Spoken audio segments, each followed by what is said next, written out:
Well, welcome back, viewers, to another edition of Heads Up. And it's been a week since we saw Call Sign Mav go back to back. Hastings with a terrific win, sat outside the leader, didn't go as hard as last time, had to win from there. And we were pretty keen on him last week, but the price wasn't really great value, was it, Go? But a winner's a winner, and we'll take it. Yeah, good ride, I thought, by Jonathan Riddell, just controlling the speed from outside of the leader. He just keeps fighting, doesn't he? The 200, you thought, oh, maybe, but that last 100, he was too strong to the line and got the job done. And as T. Lee said, one for the hometown hero, and he's now off to Melbourne to see if he can win the Cox Plate. I think he's about $21, $26, something like that in that race, which is probably a fair price with a horse like Zaki in the field. But he did it well, and he's a genuine Group 1 horse, isn't he, Call Sign Mav? Oh, yes, he was just too good for that field. Interesting, he's still in the market for the Livermore next week at $8, and Prix de Feu's $8. And I thought, on that run, Prix de Feu has to be a decent chance. Got other good horses in there, but I thought he's a really good chance, third up. And also last week, Masked Crusader. What a win that was. Geez, a good horse. He's got to be hard to beat in the big one coming up. And hard luck to Stephen. We had the $40 multi for Heads Up last week going into Very Elegant. And on the turn, I thought, oh, this is all over, but just didn't let down. And I know you were keen on Incentivise, but I didn't get the text saying get off Very Elegant to Incentivise before the start. But anyway. Oh, well, yeah, that happens, Neil. But no, it was good racing in Australia, actually. Actually, I got to enjoy a bit of good old Kiwi hospitality. I watched the Epsom Handicap in a pub in Dannyverk, of all places, but it happened to be the one of the part owners of a Tissues birthday celebrations, and he had probably less than 100, of course, because he would have met the government regulations. 100 people at a private function there to celebrate his birthday and watch a Tissue, and she gave a sight, at the 300. You thought she's right in this, but I paid it to, I think, fifth or sixth. So it was good racing all round last weekend, both at Hawke's Bay and in Australia. Yeah, no, it was good. And it was a late night on Sunday night with the NRL final, Souths versus Panthers. Good game. We were on Souths, but they had their chance, didn't they? But Panthers just a bit too good on defence. Just that one intercept potentially. Yeah, that's right. They hung in there, Souths. I actually really enjoyed the game, even though we ended up losing our money. But I thought the game was good entertainment. It was obviously close the whole way. And I quite enjoyed it. So, but no, well done to the Panthers premiers for 2021. And you're going forward, you say they'll be hard to beat in the years to come with all their stars still in the very young stages of their careers. So you can see them maybe having a bit of a dynasty in the upcoming years, but I'm sure the Melbourne Storm will have something to say about that. Was it one of the Warriors' worst mistakes letting Ivan Cleary go many years ago? Well, they've made a few bad mistakes over the years, Neil, so it's hard to determine which would be the worst of them. Well, you'd have to say in hindsight, and you never know, but if you had retained Ivan Cleary, you've probably got Nathan Cleary playing for you. So you put those two together and you can see what they did at Penrith. So potentially, and I guess hindsight's always a wonderful thing, but who knows? It was funny seeing that. I don't know if you saw a photo of Nathan. He must have been, 7, 8 years old, wearing a Warriors jersey, watching his dad coaching. So, it was 10 years since he took the Warriors to the final. So he's probably coached. He might have been 9. He's about 22, 23 now. So, must have been great father and son feeling winning that final, right? Good on them. And tomorrow we've got a really good race at Hara. Currently a slow 9 track, raining at the moment, so going to be a heavy 10. It's, you're fairly close to that area. What do you reckon the track will be like? Deep heavy or?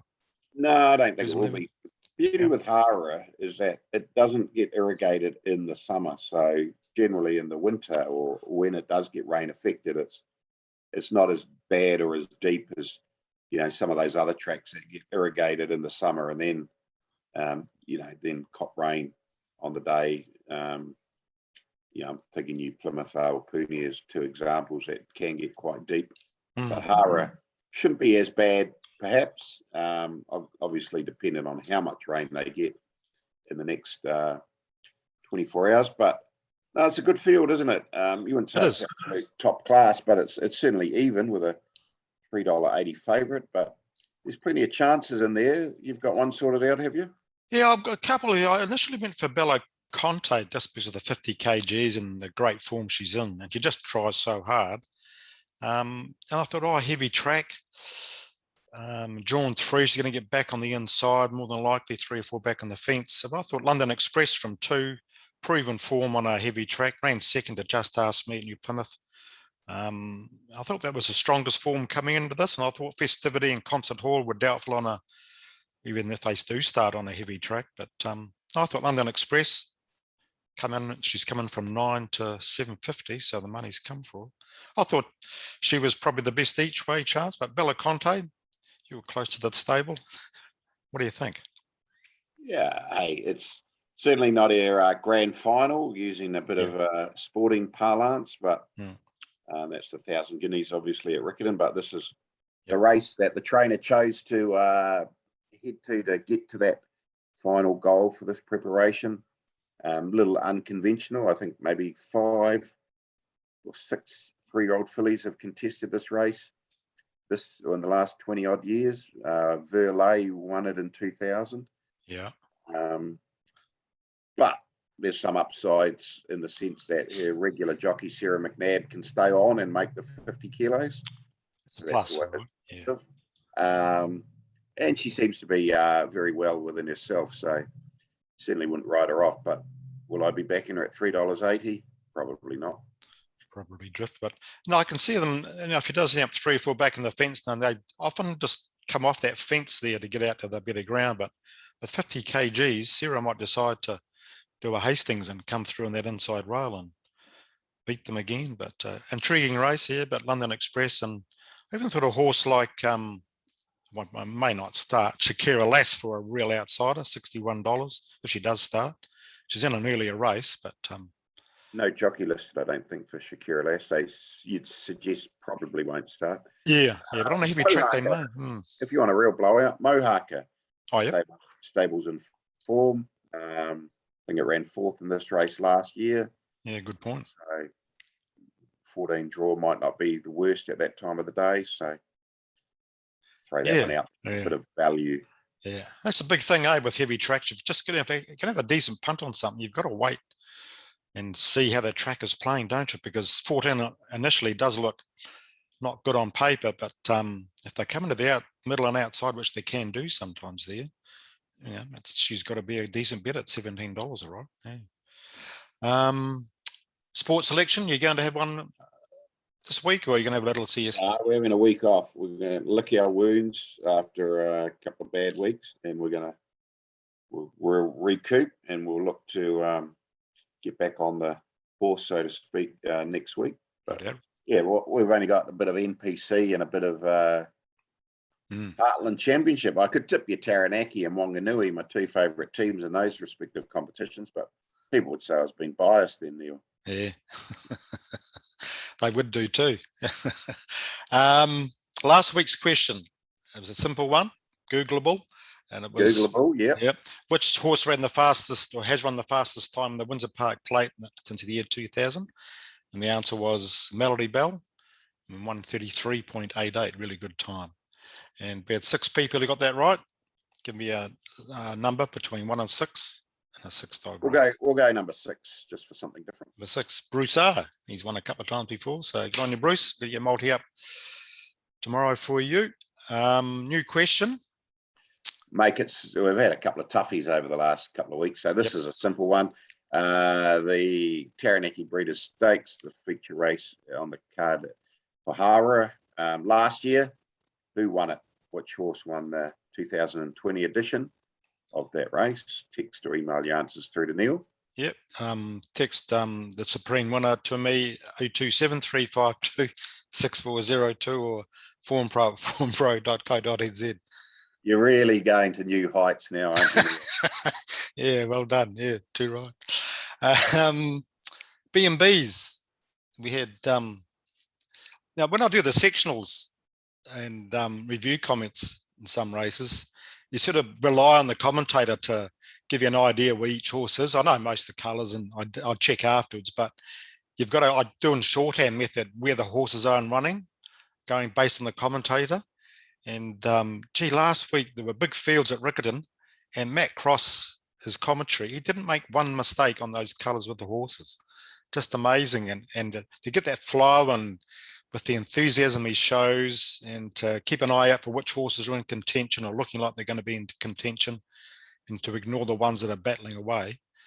He's a world-class commentator. We are lucky in this country, aren't we? With Matt Cross and George Simon, obviously, Tony Lee. And early on we had Tom Wood. No, we started off, he was struggling early on, but he soon got his act together, was determined. And now he's commentating in Hong Kong, just perfect commentating over there. Just amazing. So Matt Cross and you other commentators doing a wonderful job.